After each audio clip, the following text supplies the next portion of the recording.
बिस्मिल्लाहिर्रहमानिर्रहीम, अस्सलाम वालेकुम नाज़रीन। आज प्रोग्राम के पहले हिस्से में पाकिस्तान की टेस्ट टीम की नाकामियों का जो सिलसिला जारी है, इस पर हम बात करेंगे कि शिकस्त की वजह क्या है, टेस्ट टीम क्यों परफॉर्म नहीं कर पा रही है, और आगे चलकर हम ईरान अमेरिका मुज़ाकरात के हवाले से बात करेंगे। पहले हिस्से में अयाज खान साहब हमारे साथ हैं। जैसे कि आप जानते हैं, नाकामियों का सिलसिला जारी है। बांग्लादेश ने दूसरी बार पाकिस्तान को वाइट वॉश कर दिया है। सिलेट टेस्ट में 78 रन से शिकस्त दे दी है। शान मसूद की कप्तानी का रिकॉर्ड, उनकी क़यादत में 16 मैचेस खेले गए, जिसमें से 12 मैचेस में टीम को शिकस्त का सामना करना पड़ा। इस शर्मनाक शिकस्त के साथ ही पाकिस्तान वर्ल्ड टेस्ट चैंपियनशिप की दौड़ से बाहर हो चुका है और टेस्ट रैंकिंग में 8वें नंबर पर चला गया। हम बात कर रहे हैं कि आखिर इस तनज़्ज़ुली की वजह क्या है। कप्तान के ब्लंडर्स या पीसीबी की टीम की सिलेक्शन इसकी रीज़न हो सकती है। दूसरी तरफ अब टेस्ट के बाद कौमी टीम को वनडे सीरीज़ का चैलेंज भी दरपेश है। ऑस्ट्रेलियाई टीम 23 मई को पाकिस्तान पहुंच रही है और इस दौरे के दौरान पाकिस्तान और ऑस्ट्रेलिया के दरमियान 3 वनडे मैचेस खेले जाएंगे। इस सीरीज से पहले कौमी टीम को एक बड़ा धचका लगा है। ओपनर बैटर फ़खर जमान और साइम अयूब इंजरीज के बायस टीम को दस्तयाब नहीं होंगे। ये तमाम तर मामला जिस पर हम बात कर रहे हैं, और ख़ासतौर पर कौमी टीम की कारकर्दगी के हवाले से अयाज साहब मैं कह चुकी हूँ हमारे साथ हैं। बहुत शुक्रिया अयाज साहब आपके वक्त के लिए। चूँकि आप रोज़ाना के पैनल में होते हैं, आज थोड़ा डिफरेंट है, तो इसलिए आपसे आप आगाज़ कर रहे हैं, और आगे चलकर हम जब बात करेंगे तो डेफिनेटली आप हमारे साथ नहीं होंगे। अयाज साहब, आपको क्या लगता है, ये जो अब बांग्लादेश ने एक बार फिर कौमी टीम को वाइट वॉश किया है, क्या शिकस्त की वजह हो सकती है, या आप समझते हैं क्योंकि हम पहले भी जब इस तरह की टीम की परफॉर्मेंस आती है तो टीम सिलेक्शन पर भी बात होती है, मैनेजमेंट पर भी बात होती है, डेफिनेटली कप्तान के फैसले भी मैटर करते हैं, तो आपको क्या लगता है इन तीनों में क्या वजह है, फैसले कप्तान के, टीम सिलेक्शन या मैनेजमेंट? तीनों। और सबसे बड़ी वजह पीसीबी, ज़ाहिर है जिस तरह के फैसले हो रहे हैं वहाँ पे, जिस क्रिकेटर की जगह जिस टीम में नहीं बनती उसको वहाँ का कप्तान बना दिया जाता है। शान मसूद 30.47 या 49 उनकी बैटिंग एवरेज है, और वो आपने बता ही दिया कि 16 में से वो 12 एक दर्जन मैचेस हार चुके हैं, 3 सिर्फ जीत पाए। उसमें से 2 इंग्लैंड के ख़िलाफ़ वो मैचेस हैं जहां वो बड़े बड़े पंखे लगा के, हमारे साइंसदान जो आकिब जावेद बैठे हुए हैं, उन्होंने वो विकटें स्टर्निंग बना के, आप ये देखें कि बांग्लादेश वो टीम है, मैं मतलब नथिंग अगेंस्ट दैम, बहुत कमाल परफॉर्म किया उन्होंने जहाँ जब आए, वो भी 2 टेस्ट, उसके बाद वहाँ भी उन्होंने किया। हम कभी टेस्ट हारे नहीं थे बांग्लादेश से, और अब मुसलसल चौथा टेस्ट हारे हैं और 2 सीरीज़ में वाइट वॉश किया हमें बांग्लादेश ने। तो इससे ज़्यादा और क्या क्वालिटी हो सकती है किसी क्रिकेट बोर्ड में, उसकी मैनेजमेंट में, उसके सिलेक्शन टीम में और उसके कप्तान की सिलेक्शन में, इससे ज़्यादा तो और नहीं हो सकता। लेकिन हालत ये है कि इतनी तनकीद के बावजूद, इतना कुछ हो जाने के बावजूद कोई असर नहीं है। वो आज भी यही कह रहे थे शान मसूद के, जी ये फैसला पीसीबी ने करना है मेरी कप्तानी का, और बहुत सी बातें हैं जो मैंने बहुत कुछ डिस्कस करने वाला है। अब एक तो तासुर ये भी है कि जी वो चूँकि होती है ना बचपन की, कुछ आपकी भी ख्वाहिशें होंगी कि बड़ा हो के मैंने ये बनना है, तो सुना है बचपन से ख्वाहिश थी उनकी कि वो इंग्लैंड की टीम पाकिस्तान जाए दौरे पे और वहाँ पे वो कप्तानी करें। ज़ाहिर है बचपन की ख्वाहिशें होती हैं, लेकिन बड़े अच्छे लोग हैं जो इस वक्त बैठे हुए हैं पीसीबी में, जो उनकी ये ख्वाहिशें पूरी करना चाहते हैं और मुसलसल करते आ रहे हैं। उन्हें बेसिकली 2023 से 2025 तक का जो कैलेंडर है उसके लिए कप्तान बनाया गया था, टेस्ट चैम्पियनशिप जो होनी थी उस दौरान, और वहाँ परफॉर्मेंस आपके सामने है। फिर एक्सटेंड किया गया, 2 बांग्लादेश से होम सीरीज़ में वाइट वॉश होने के बावजूद उन्हें 2 अगले टेस्ट और 1 सीरीज़ दी गई कि आप बांग्लादेश में भी जाके ये कारनामा अंजाम दे दें। कप्तानी ऐसी कमाल है उनकी कि पिंडी टेस्ट में जब बांग्लादेश के खिलाफ पिछली सीरीज हुई, 26 पे 6 आउट हो गए थे बांग्लादेश के। सिलहट टेस्ट में 116 पे 6 आउट हुए और दोनों मैच हरवा दिए उन्होंने पाकिस्तान को। उसकी वजह यह है कि वो, मुझे समझ नहीं आ रही होती, 2 ऐसे रिव्यूज उन्होंने नहीं लिए जिस पे क्लियर कट ग्लव लगा बैट्समैन का, और वो ज़ाया हो गए। फिर टीम सिलेक्शन, मतलब आपने हसन अली को किस बेस पे शामिल किया यार दूसरे टेस्ट में? लेफ्ट आर्म सीमर एक ही है आपके पास, शाहिन शाह अफरीदी, और उसने परफॉर्म भी किया था पहले टेस्ट में, ये नहीं कि उसने कोई विकेट नहीं ली थी।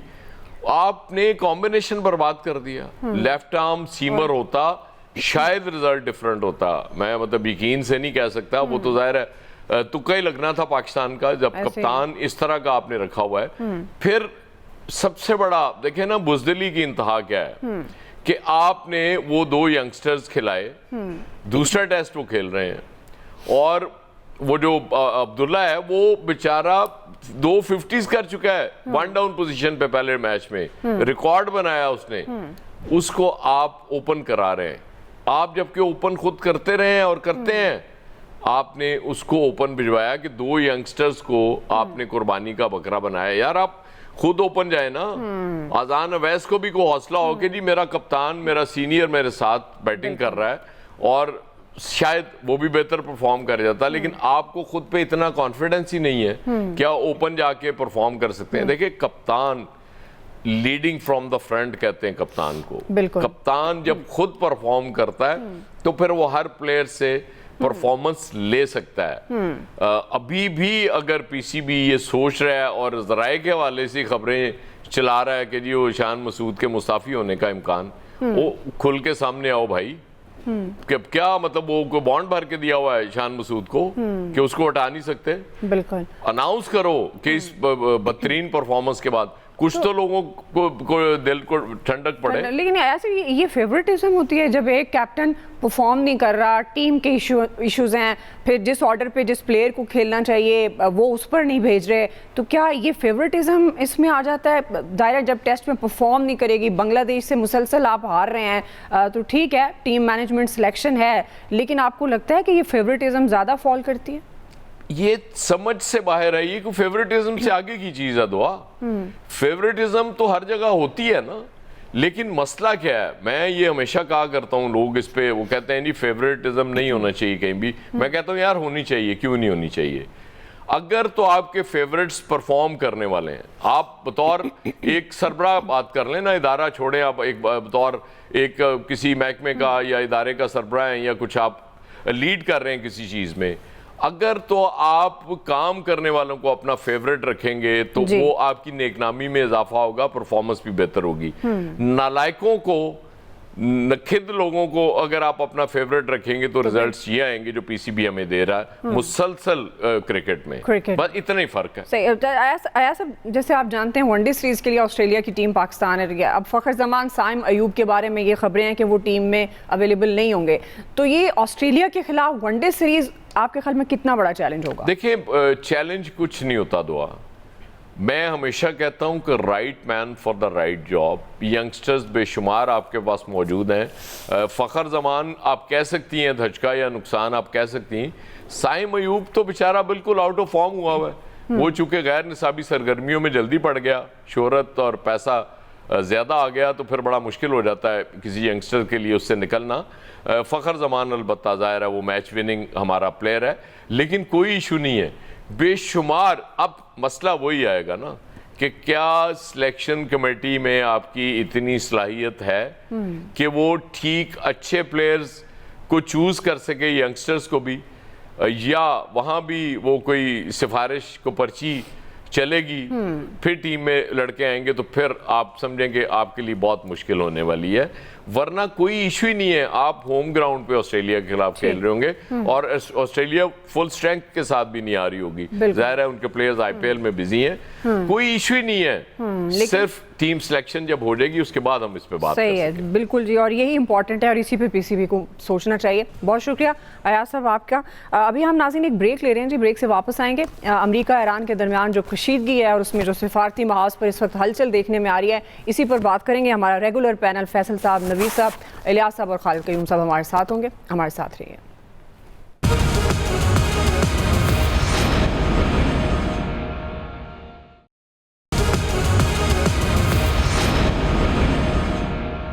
वेलकम बैक नाज़रीन। अमेरिका ईरान के दरमियान कशीदगी फाइनल राउंड में दाखिल हो गई है। डोनाल्ड ट्रंप की धमकियां जारी हैं। वो ये कह रहे हैं कि अमेरिका ईरान पर 2 से 3 दिन में हमला कर सकता है, मगर इससे पहले अमेरिकी सेनेट ने डोनाल्ड ट्रंप को एक बड़ा झटका दिया। उनके जंगी इख्तियारात को महदूद करने और ईरान के खिलाफ जंगी कार्रवाइयों को रोकने की करारदाद मंजूर हुई है और आइंदा दिनों में ये करारदाद अमरीकी ऐवान नुमाइंदगान में भी पेश किए जाने का इम्कान है। दूसरी तरफ आलमी रहनुमाओं के चीन के दौरे जारी हैं। इस वक्त रूसी सदर बीजिंग के दौरे पर हैं और इस मौके पर रूस और चीन ने ईरान और अमरीका जंग की मुखालफत कर दी है। सदर शी जिनपिंग ने यह वाजे किया है कि जंगल के कानून की तरफ वापस जाने का खतरा है। दोनों मुल्कों को यकतरफा गुंडागर्दी की मुखालफत करनी चाहिए।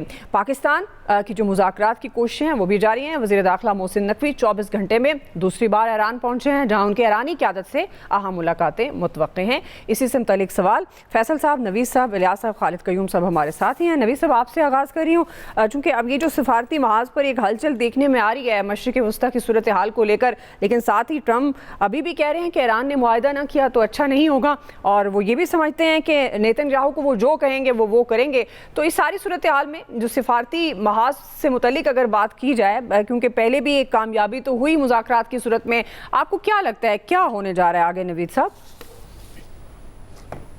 अच्छा, तो एक तो ट्रंप ने जो कल बात की थी ना, वो बड़ी एक मुज़हिका खेज़ बात है कि जी ईरान के पास न्यूक्लियर बॉम्ब आ गया तो वो पता नहीं क्या दुनिया में क़यामत कर देगा। देखें, इस वक्त दुनिया में जितनी भी न्यूक्लियर पावर्स हैं ना, उसमें से सिर्फ एक न्यूक्लियर पावर है जिसने बाकायदा तौर पे एक दफ़ा नहीं 2 दफ़ा न्यूक्लियर बॉम्ब गिराया है, और वो है अमेरिका खुद।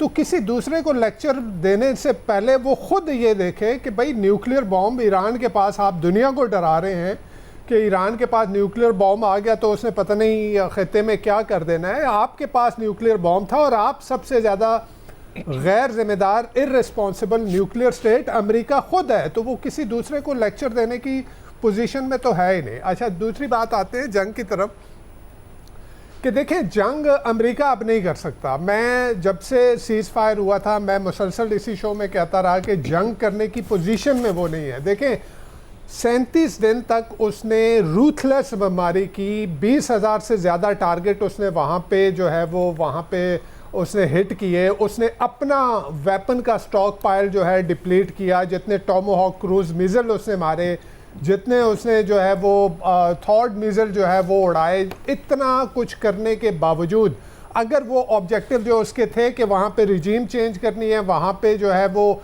अपनी मर्जी का जो है वो बंदा रज़ा पहलवी के साहबजादे की तरह ला के उसको बिठाना है, वो सारा जो है वो ऑब्जेक्टिव वो अचीव नहीं कर पाया। तो अगर 37 दिन तक वो जंग के साथ वो ऑब्जेक्टिव अचीव नहीं कर पाया, दुनिया की 2 सुपर ताकतें, एक रीजनल इजराइल की शक्ल में, दूसरा ग्लोबल अमेरिका की शक्ल में मिल के अगर वो ईरान में वो कुछ नहीं कर पाया 37 दिनों में, तो आगे अगर वो जो कह रहा है कि जी मैं दोबारा करूँगा, तो क्या कर पाएगा उसके, यानी ये सारी दुनिया इस बात पे ये सवाल उठा रही है। उसके अपने इत्तेहादी, ये उसके यूरोपियन इत्तेहादी ये कह रहे हैं कि उसकी जो स्ट्रैटेजी थी वो कम्प्लीटली फेल हो गई। वो अपने ऑब्जेक्टिव जो है वो नहीं अचीव कर पाया। वो जो नेतन्याहू की बातों में आ गया, जो ज्यूइश लॉबी की बातों में आ गया, जो ज्यूइश जो लॉबी फंड करती है अमेरिकी इलेक्शन को उनकी बातों में आके उसने जो कुछ किया वो ऑब्जेक्टिव नहीं अचीव कर पाया, उल्टा जो है वो फंस गया है वहाँ पे आके। और ये तो सामने नहीं आ रहा था, पेंटागन तो इस चीज़ को एडमिट ही नहीं कर रहा था। अब जो है अमेरिकन मीडिया ऐसा खबरें निकाल रहा है कि 7 मुल्कों में अमरीकी बेसिस को कितना बड़ा नुकसान ईरान ने पहुंचाया है। यानी ये बातें तो सामने नहीं आ रही थी। तो वो अभी पेंटागन के अपने एडमिशन पे तकरीबन वो $30 बिलियन तो मान गए हैं कि जी $30 बिलियन का नुकसान हुआ है, लेकिन 30 बिलियन नहीं, ये $70 बिलियन से ऊपर का जो है अमेरिका का यहाँ पे नुकसान हुआ है। तकरीबन 42 के करीब उनके तैयारे जो है वो डिस्ट्रॉय हुए। तो आप मुझे ये बताएं कि अगर ये 37 दिन की जंग से वो कुछ हासिल नहीं कर पाया तो आगे और उल्टा क्या हुआ? उल्टा उसने सारी दुनिया की मईशत को बर्बाद करके रख दिया। जिस तरह से तेल की कीमतें दुनिया में गईं, जिस तरह से अभी सारी दुनिया, उसके अपने इत्यादि एशियन कंट्री जैसे जापान है, साउथ कोरिया है, आपका इंडिया है, कितना ज़्यादा सफ़र उन्होंने किया, तो अपने इत्तेहादियों को भी नहीं देखा। और अभी अच्छा चाहिए ये था उसको, वो जो 37 दिन उसने बमबारी की, उसके बाद उसको, क्योंकि वो तो लॉन्ग टर्म स्ट्रैटेजी से आया ही नहीं था, उसने तो आया कि भाई मैं वेनेजुएला की तरह यहाँ पे भी जो है ना वो दिनों के अंदर मैंने यहाँ पे रिजीम चेंज करनी और मैं निकल जाऊँगा। लॉन्ग टर्म उसकी स्ट्रैटेजी नहीं थी। अब जब आके फंस गया तो फिर उसको एक ऑफ रैम्प चाहिए था। ऑफ रैम्प पाकिस्तान ने दे दिया जब सीज़ फायर हुआ, जब प्राइम मिनिस्टर ने ट्वीट कर दी और रिक्वेस्ट की, और उसके बाद सीज़ फायर हो गया। उसके बाद दोबारा पाकिस्तान के कहने पे, जैसे उसने ट्रंप ने कहा, पाकिस्तान के कहने पे उसने एक्सटेंड किया, और अब ये कह रहा है कि जी मैंने सऊदी अरब, कतर और यूएई के कहने पे जो है ना वो दोबारा मैं तो हमला करने जा रहा था, मैंने रोका। अच्छा, यूएई, सऊदी अरब और ये गल्फ एलायंस तो आपको डे 1 से खबरदार कर रहे थे कि भाई जंग नहीं करनी। आपने उस वक्त उसकी नहीं मानी, अब आप इतने अच्छे हो गए कि जी आप उसकी बात मान रहे हैं। तो इश्यू ये है कि इसको एक पता है, एक ऐसी जंग, अनपॉपुलर जंग, परसों जो है न्यूयॉर्क टाइम्स में एक सर्वे आया है जिसमें इस जंग की अप्रूवल रेटिंग के ऊपर के तकरीबन 64% के करीब अमेरिकन कह रहे हैं कि ये गलत फैसला था। ठीक है, अच्छा, तो आप एक अनपॉपुलर जंग आपने लड़ी, आप डिप्लोमेटिकली आइसोलेट हुए, आपने मिलिटरीली जो सुपर पावर का भरम था वो खत्म हो गया, फिर आप लोकली पॉलिटिकली एक अनपॉपुलर जंग, तो आप उसको कितना आगे, क्या आपने एटम बम गिराना है ईरान के ऊपर? ईरान तो सस्टेन कर गया, जो आपने 37 दिन किया वो सस्टेन कर गया। ठीक है, और आगे भी अभी भी ये रिपोर्ट्स आ रही हैं कि ईरान का 90% उनका जो उनके मिसाइल्स हैं और वो जो उनके लॉन्चर्स हैं वो अभी तक इंटैक्ट हैं जी। यानी वो अगर 37 दिन तक वो लड़े हैं आपसे, तो इसका मतलब है 37 दिन तक आगे लड़ सकते हैं, लेकिन इन प्रोसेस अमेरिका का क्या होगा और रीजन का क्या होगा और दुनिया का क्या होगा, तो मेरा नहीं ख्याल के जंग की तरफ बात जाएगी। मेरा ख्याल ये है कि जो है ना वो मुज़ाकरात से ही, डिप्लोमेसी से मामला। फैसल साहब, आपको लगता है मुज़ाकरात, क्योंकि उसके लिए भी तो अब इतनी एफर्ट हो रही है लेकिन बात उस तरह से बन नहीं रही है, जंग तो नहीं हो सकेगी, ज़ाहिर है सदर ट्रंप भी जानते हैं कि अनपॉपुलर वॉर थी और उसको नहीं वो कंटिन्यू कर सकते, तो लेकिन जब तक कोई काबिल कबूल मुआहदा नहीं होता, मामला तो फिर ऐसे ही रहेगा अगर मगर की कंडीशन में। फैसल साहब, असल में ज़मीन की जंग तो ट्रंप हार गया है, अब वो मुज़ाकरात की जंग जो है वो जीतना चाहता है, और वो भी डंडे के दौर पे मुज़ाकरात करा के ईरान को मजबूर करना चाहता है कि ईरान जो है उसकी मर्ज़ी और मंशा के कागज़ के ऊपर, कहते हैं सफ़ेद कागज़ पे आप दस्तखत करके दे दो, बाद में मुझे नुकात खुद जो है वो लिख लेंगे, हमने क्या इसके अंदर लिखना है। ईरान जो है वो इस चीज़ पर जो है वो राज़ी नहीं है। देखिए, इसमें तो कोई शक नहीं कि जंग रुकी भी है, लेकिन दुनिया जंगी हालात से बाहर नहीं आ रही। दुनिया इस जो है मकमसे में फंस गई है कि इस मसले का जो है वो हल क्या है। जो जंगी असरात हैं, मज़े की बात यह है कि जो दो मुल्क हैं, अमेरिका और ईरान, शायद इस पर इतने असरात ही ना पड़े हों। ईरान के बारे में तो कहते हैं कि वहाँ पेट्रोल की कीमत में जो है ना वो 1 पैसे का भी जो है वो इजाफा नहीं हुआ, लेकिन दुनिया इससे बहुत शदीद नौयत की जो है वो इस जंग से मुतासिर हुई है।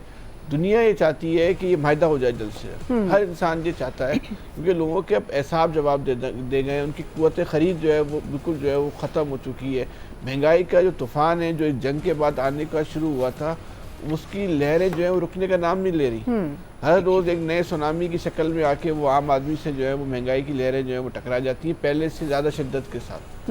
तो ये जो सूरत हाल है, इसमें आम आदमी चाहता है कि वो जो है ना वो जंग से निकले। अब निकले कैसे, इसका हल आम आदमी के पास नहीं है। जंग के जो 2 असल फरीक हैं वही जंग से निकल सकते हैं ना, या तो माहिदा कर लें, या इनमें से कोई एक शिकस्त मान ले, या जो है वो बग़ैर माहिदे के जो है वो जंग बंदी का जो है वो ऐलान कर दें। लेकिन इस पर भी दोनों फरीक जो है वो तैयार नहीं है। इस मसले के हल तो इन दोनों के पास ही है। दोनों को अपनी जो है बैठ के बीच का, दरमियान का रास्ता निकालना पड़ेगा, और ये सोचना पड़ेगा कि उनका जो अमल है उससे आम आदमी, दुनिया का जो आम इंसान है वो कितना शदीद तर जो है मुतासिर हो रहा है। ठीक है जी। क्विकली ब्रेक नाज़रीन, ब्रेक से वापस आएंगे, यहीं से कंटिन्यू करेंगे। जी, वेलकम बैक नाज़रीन। खालिद क़य्यूम साहब, अब क्या सिफारती महाज पर जो हलचल तेज़ है, क्या होगा अब ख़ास तौर पर रूस और चाइना के ज़ाहिरन की मुलाकात हो रही है, तो क्या आपको लगता है कि कोई मिडिल ईस्ट में जंग रुकवा पाएंगे, कोई अहम किरदार अदा कर सकेंगे? देखिए, इस हवाले से जो सबसे बड़ी डेवलपमेंट है वो तो अमेरिका के अंदर हुई है कि वहाँ पर अमेरिकी सदर डोनाल्ड ट्रंप के इख्तियारात को महदूद करने के लिए सेनेट में करारदाद जो है वो मंजूर हो चुकी है। और इस तरह जो है वो अवान नुमाइंदगान में भी ये करारदाद मंजूर होने के बड़े वाज़े इम्कानात जो हैं वो नज़र आ रहे हैं।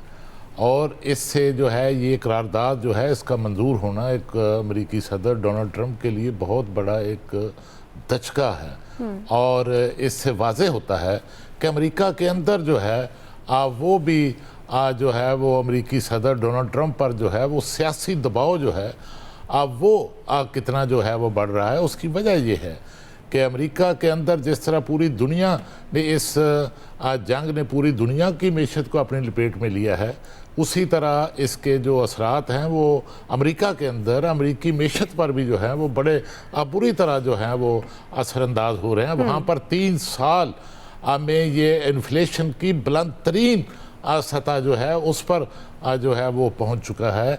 और वहाँ पर अनएम्प्लॉयमेंट जो है वो हो रही है, अमेरिकी इकानमी जो है अब वो दबाव का शिकार हो रही है, मैन्युफैक्चरिंग कास्ट जो है वो बढ़ रही है। और इससे इसके साथ यहाँ तक महदूद नहीं, ये जो आपने देखा कि किस तरह जो गल्फ़ ममालिक की अपील पर जो हमला रोका है उसमें दरअसल ये भी वाज़े होता है कि ये जो गल्फ़ ममालिक हैं, मशरक़ वुस्ता के ममालिक हैं, वो सबसे ज़्यादा जो हैं इस जंग की कीमत अदा कर रहे हैं।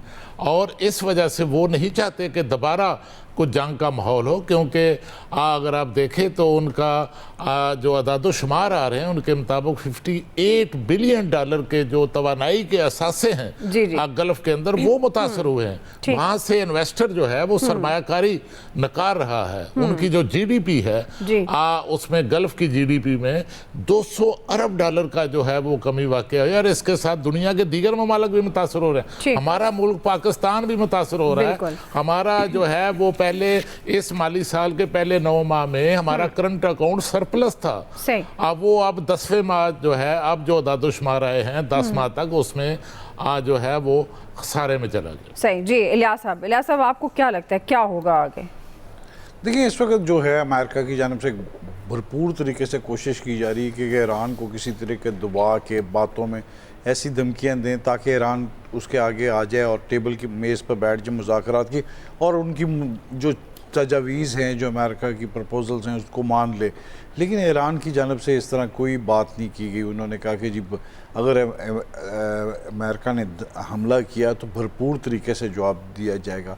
और जिस तरह भी बता रहे कि उनके पास अभी जो जितना अमेरिका ने हमला किया 37 दिन, और जिसने खलीजी ममालिक को जितनी उनकी बेसिस को नुकसान हुआ, उसके बावजूद भी ईरान के पास अभी अपने जो जंगी असासे हैं वो महफूज हैं। उनके पास जो वसाइल हैं, बैलिस्टिक मिसाइल वगैरह भी पड़े हुए हैं उनके पास, तो वो भरपूर तरीके से आगे से जवाब देने की सलाहियत रखते हैं। तो इस वजह से अमेरिका देख रहा है उस स्ट्रेट हुर्मस भी नहीं खुल सका, जबकि ईरान की जानिब से अब सिर्फ अपने जो ममालिक हैं, दोस्त ममालिक, उनको गुजरने के, उनके जहाज़ों को गुजरने की इजाज़त दी जा रही है। लेकिन अमेरिका की जानिब से अभी भी देखा जा रहा है, उन्होंने कोशिश की कि स्ट्रेट हुर्मस पर नाकाबंदी करके इनको किसी माशी और जंगी तौर पर इनको नीचे इस तरह लाया जाए कि ताकि उनकी वो तजवीज़ मान सकें, उनकी बात मानेंगे, क्योंकि बात मानेंगे वो अपने मुल्क में बता सकेंगे कि जी हमने जंग जीत ली है। तो इस वक्त ईरान ने कोई ऐसी बात नहीं की, बल्कि जब अभी उसने धमकी दी तो खलीजी ममालिक का नाम आ गया कि जी उन्होंने कहा है कि जंग को रोको। पहले पाकिस्तान का कहा जाता था, तो पाकिस्तान की जानिब से तो सफारती जो महाज है उस पर काम किया जा रहा है। अब देख लें 24 घंटे में दूसरी मरतबा गेम हुसैन नकवी साहब। और इसी तरह चीन की जानिब से भी जो अब मौक़िफ़ इख्तियार किया गया है, रूस की जानिब से भी, तो इस जंग को वो कह रहे हैं कि जंग ना की जाए और बैठ के बातचीत की जाए। तो ज़ाहिर है अमेरिका की जानिब से सेनेट में भी जो अब अप्रूव हुई है, तो उसके बाद ये सूरत हाल है कि इनको बैठ के एक दफ़ा फिर कोशिश की जा रही है कि सफारती तौर पर यह मसला हल के। ये जंग फौरी तौर पर ख़त्म होती हुई दिखाई नहीं दे रही, और अब इसके लिए है कि ये तवील होगी, और इसमें मसला ये है कि इसको सफारती तौर पर करने की कोशिश करते हैं। अगर अमेरिका की जानिब से हमला किया जाता है तो फिर एक भरपूर तरीके से ईरान की जानब से जवाब देने के लिए एक वो अपनी भरपूर तरीके से उन्होंने दोबारा सलाहियत जो एक रेस्ट मिला था उसमें वो किया हुआ है, प्लान किया हुआ है उनका। जो उन्होंने पहले भी जिस तरह जंग लड़ी है कि उनको पता चला कि उनकी क़यादत की पहली अगर सफ़ ख़त्म हो जाती तो दूसरी क़यादत की जो है वो काम कर रही है, तो बिल्कुल भरपूर तरीके से उन्होंने जवाब दिया। तो अब ये है कि उन्होंने कहा था कि ये ईरान को इकॉनमी को जिस तरह किया जाएगा, दचका दिया जाएगा, हमें अमेरिका को उसमें भी कामयाबी हासिल नहीं हो रही। तो अब वो कोशिश कर रहा है जैसे कि जिस तरह भी हो सके तो इनको धमकियाँ दे के इनको मेज़ पर लाया जाए और अपनी तजवीज़, अपनी जो बातें हैं वो मनवाए नकात जो भेजे गए थे जिस पर एक भी ईरान ने नहीं मानी, और ना ही उन्होंने कहा कि हम अपना वो एटमी जो रोल ओवर करेंगे जो प्रोग्राम है, ना ही अपने बैलिस्टिक मिसाइल वगैरह पर पाबंदी लगाएंगे, पुरअमन तरीके से करना चाहते हैं। तो अमेरिका से वो उसने भी अपनी जो तजवीज़ दी है कि जी उनका जो नुकसान हुआ है वो पूरा किया जाए। अमेरिका तो इस वक्त अपना नुकसान देख रहा है और उसको परेशान है। सब वक्त ख़त्म हो गया, ज़ाहिर है सिफारती महाज पर हलचल तेज़ है। अब देखते हैं कि ये मामला किस तरफ जाता है। आप सबका बहुत शुक्रिया। आज एक्सपर्ट से इतना ही, फीडबैक दीजिएगा। ख्याल रखिए, अल्लाह हाफ़िज़।